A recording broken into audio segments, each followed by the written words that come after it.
I was a radical lesbian feminist who stood boldly against everything the Bible taught, mocking God, redefining love, and fighting for what I thought was justice. I didn't just reject him, I defied him. But then, I died. And what I saw in those moments after death will outrage some of you, terrify others, and leave many questioning everything. This isn't a story for the faint of heart.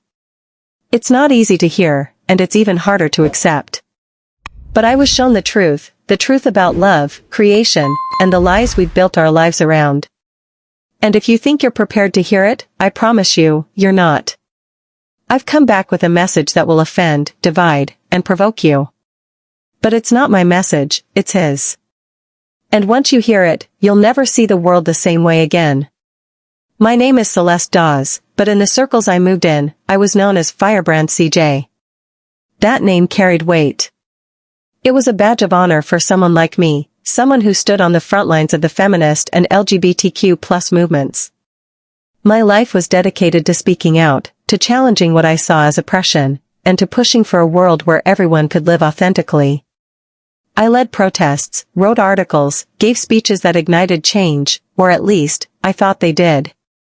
My passion was my fuel, and my beliefs were unshakable. Religion? To me, it was the root of many problems, a relic of the past that needed to be dismantled. I didn't just reject faith, I mocked it. I prided myself on logic, science, and standing up to what I saw as hypocrisy. For years, I felt invincible. My voice was loud, my platform was growing, and people listened when I spoke. But life has a way of humbling even the fiercest among us. It was supposed to be just another protest, another day of fighting for what I believed in. The crowd was massive, colorful signs waving in the air, chants echoing through the streets. I was leading from the front, megaphone in hand, pouring my heart into every word. The energy was electric. But as the hours passed, the tension grew heavier, almost suffocating.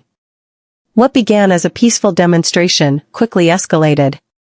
I remember the shouting, the clashes between protesters and law enforcement, the sudden surge of bodies moving in every direction. Chaos erupted.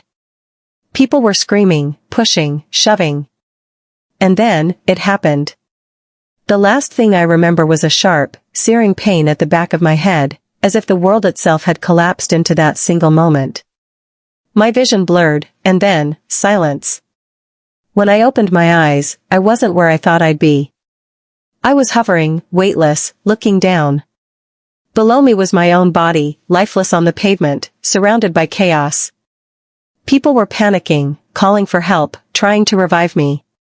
I couldn't move. I couldn't speak. But I wasn't scared, not in the way I thought I'd be. There was no pain, just this overwhelming peace, an all-consuming calm that felt foreign yet comforting. But then it hit me, why me? Why now? I started crying. This isn't fair, I thought.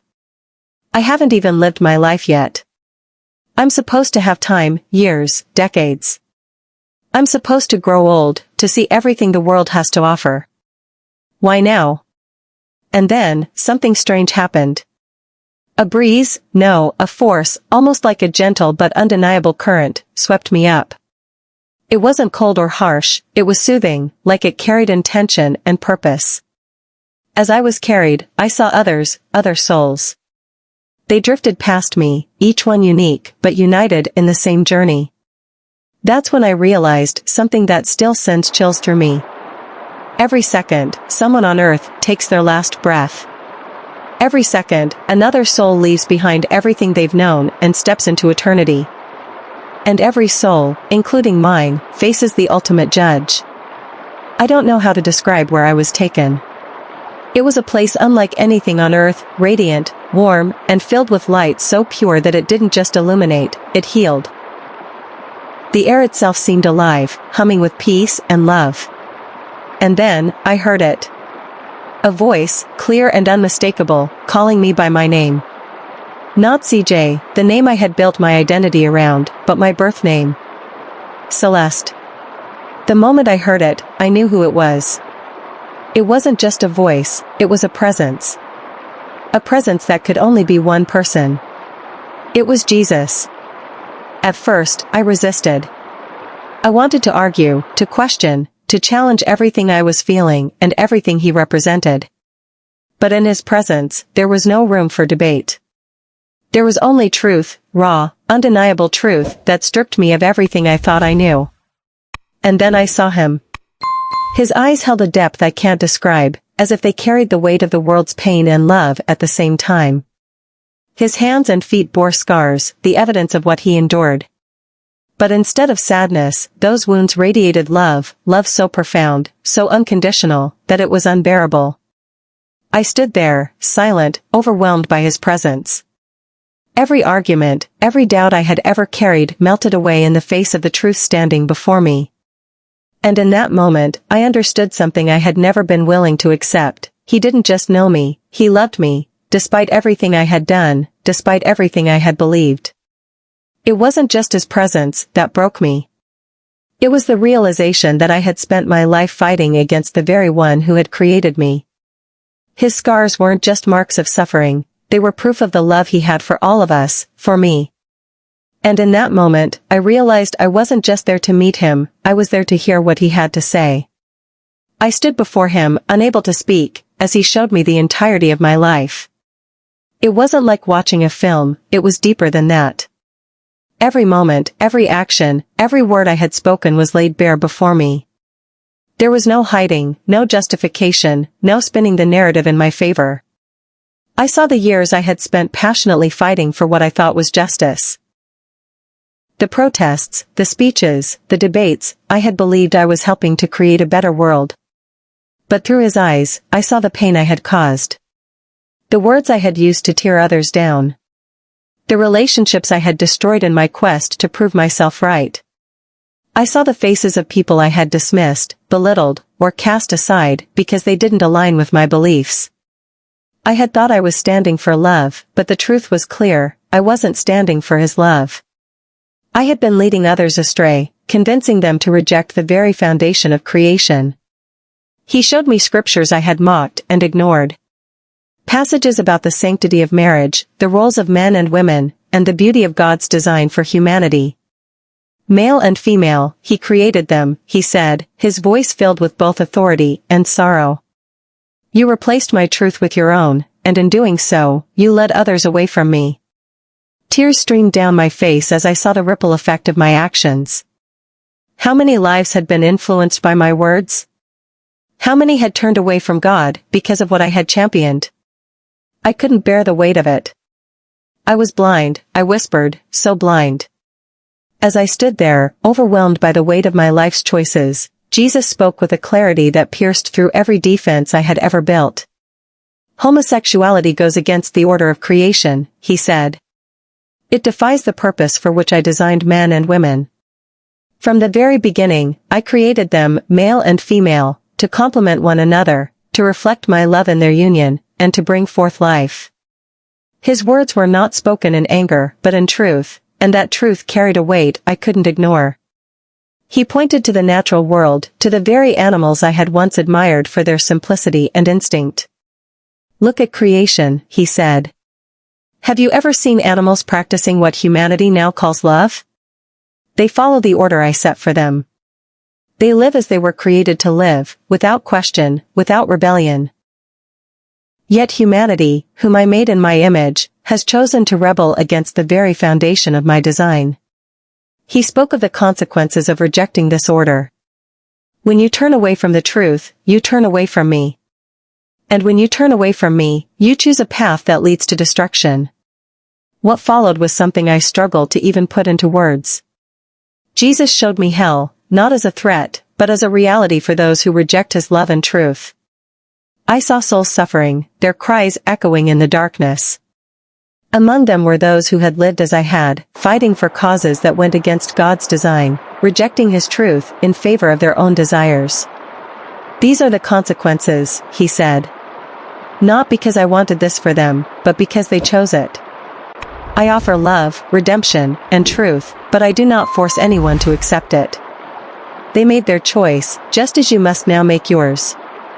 Then he showed me the world as it is, and as it could become. Families were breaking apart, children growing up without direction or love. People were enslaved by their desires, chasing fleeting pleasures that left them empty. Technology had replaced genuine connection, and truth was being silenced by fear and deception. This is the path humanity is on, Jesus said. A path of chaos and destruction. But it doesn't have to be this way. I have shown the way, the truth, and the life. But the world must choose to follow it. Finally, he gave me a message to share, a message I knew would be controversial, one that would divide people because it calls for repentance, for turning away from the lies we've embraced and returning to God's original plan. Tell them to repent, he said. Tell them to return to my design, the design I established at creation. There is no freedom in living against the truth, only bondage. True freedom comes from living in the love and purpose I created for each of you. He spoke of the family as the cornerstone of society, as a reflection of his love and order. He emphasized the importance of marriage between a man and a woman, the unity that brings life and reflects his glory. I designed humanity to thrive in my love, he said. But when you reject my design, you reject me. And without me, there is only darkness. His message was clear, the world must turn back to him. It wasn't just a call to change behavior, it was a call to change hearts.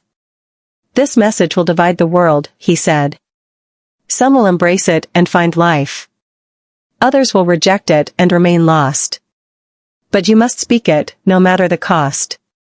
As I stood there, trembling under the weight of his words, I realized this was no longer about me or my past. This was about him, about his truth, his love, and his desire for humanity to return to him. And I knew I couldn't keep this message to myself. The first thing I remember was the sharp, suffocating gasp of air that filled my lungs. My eyes shot open, and I was surrounded by worried faces, paramedics, nurses, and a few people I recognized from the protest. The bright lights of the hospital room felt harsh, almost intrusive, as if they were pulling me back to a reality I wasn't ready to face. My head was throbbing, and I could hear the doctors discussing the extent of my injury. But none of it mattered. The only thing I could focus on was what I had just experienced. It felt as if my body was alive again, but my soul was still in that other realm. The love, the truth, the overwhelming presence of Jesus, it all lingered in my heart, even as I struggled to process it. I should have been worried about my recovery, about the protest, about what had happened to the cause I was leading. But instead, all I could think about was the message I had been given, the truth I could no longer deny. When I was discharged from the hospital, the real struggle began, not physical, but emotional and spiritual. I was hesitant to share what had happened, terrified of how it would be received. I had spent my entire life building a reputation as Firebrand CJ, the fearless advocate for LGBTQ+ rights and feminism. My entire identity was wrapped up in that name, that mission. But now? Everything had changed. I knew I had to renounce the very things I once championed. I had to let go of the beliefs that had defined me. And the hardest part? I knew I would lose almost everything I had worked for, friends, support, respect. I wrestled with the realization that my life's mission was no longer about fighting for causes. It was about spreading the message of God's truth and love, a message I knew would cost me dearly. I remember the first time I tried to tell someone about my experience. I could see the disbelief in their eyes, the awkward smiles, the skepticism. People who had once stood beside me, who had admired my strength and passion, now looked at me as if I'd lost my mind. The hardest part was letting go of my identity as Firebrand CJ. That name, that persona, had given me power, purpose, and a sense of belonging. But now, it felt like a weight I couldn't carry anymore. Slowly, I began to rebuild my life, this time, not on the foundation of pride or personal ambition, but on the truth I had experienced. The first step was reaching out to the people I had pushed away. I began calling friends and family I had distanced myself from, apologizing for the ways I had hurt them. Some accepted my apology, and others didn't, but I knew I had to take responsibility for the damage I had caused. I also started sharing the message Jesus had given me, even though it came at a great cost. I publicly renounced lesbianism and feminism, two things that had once defined my identity. I embraced Christ, His love, and His design for creation. As expected, the backlash was swift and unrelenting. I lost friends. People I had marched with, people I had trusted, turned their backs on me. I was called a traitor, a hypocrite, and worse. My name, once synonymous with strength and justice, became a target for ridicule. But even in the face of rejection, I felt a peace I had never known before. For the first time in my life, I wasn't fighting to prove a point or to validate my own beliefs. I was living for something greater than myself. My relationships began to change, too. The ones that remained became deeper, more meaningful. I reconnected with family members I had distanced myself from, and those conversations were filled with grace and healing. Most importantly, my purpose became clear. My mission now is to spread the message of God's love and truth, no matter the cost. I spend my days sharing my story, warning others of the consequences of rejecting God's design, and inviting them to experience the freedom and peace that only He can give. I lost a lot when I embraced Christ. But what I gained, the truth, the peace, the love that can only come from Him, is worth infinitely more. This isn't just my story. It's a call to anyone who is willing to listen. There's a better way, a truer way, and it begins by surrendering to the one who created us all. Life isn't just about fighting for what we think is right. It's not about championing our own beliefs or seeking validation for our choices. It's about aligning with the truth that Jesus revealed to me.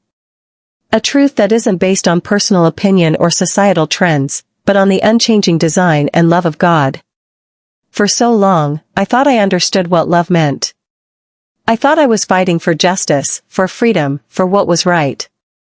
But I was missing the most important part, the Creator. Without Him, everything I fought for was hollow, temporary, and disconnected from the true purpose of life. Now I want to ask you, what are you living for? Take a moment to reflect on your purpose. Are you living for something greater than yourself, or are you caught up in the noise of the world? Are you seeking truth, or are you chasing approval and distractions that leave you feeling empty? This is what I've learned: life isn't about winning arguments, building platforms, or finding temporary happiness. It's about seeking and living in the truth of God's love. It's about aligning with His design, the one He created for us from the very beginning. Here's what I encourage you to do. 1. Strengthen your relationship with God. Take time to pray, to seek Him, and to open your heart to His guidance. Even if it feels unfamiliar or uncomfortable, take the first step. 2. Seek forgiveness and extend love to others. Forgiveness isn't just about letting others off the hook, it's about freeing yourself from the weight of anger and resentment. Ask for forgiveness where you've fallen short, and offer it to those who've hurt you. 3. Question what truly matters in your life. What are you prioritizing? Are the things you're pursuing bringing you closer to God, or are they pulling you further away? I want you to know this: if He could forgive me, someone who spent years rejecting Him and leading others astray, He can forgive anyone. No one is beyond His love. No matter what you've done, no matter how far you feel you've fallen, His arms are open wide, ready to welcome you home. The message I was given wasn't just for me. It's for you, too. It's for all of us. Jesus doesn't ask us to be perfect, He asks us to come to Him, to trust Him, and to let Him guide us back to the truth. And now, I want to ask you, if you knew your time was short, what would you do differently? What would really matter to you? Think about it. Reflect on your life, your choices, your purpose. Have you or someone you know experienced something similar to what I've shared today? I'd love to hear your story. Share it in the comments below, because your experience might be the encouragement someone else needs to take that first step toward truth. You're not alone in this journey. We're all walking through life, searching for meaning, for love, for truth. And the good news is that truth has already been revealed. It's found in Jesus. He's waiting for you, just like He was waiting for me. And trust me, when you embrace Him, everything changes. Life is short, but it's also a gift. Don't waste another moment chasing things that don't last. Seek what's eternal. Seek Him.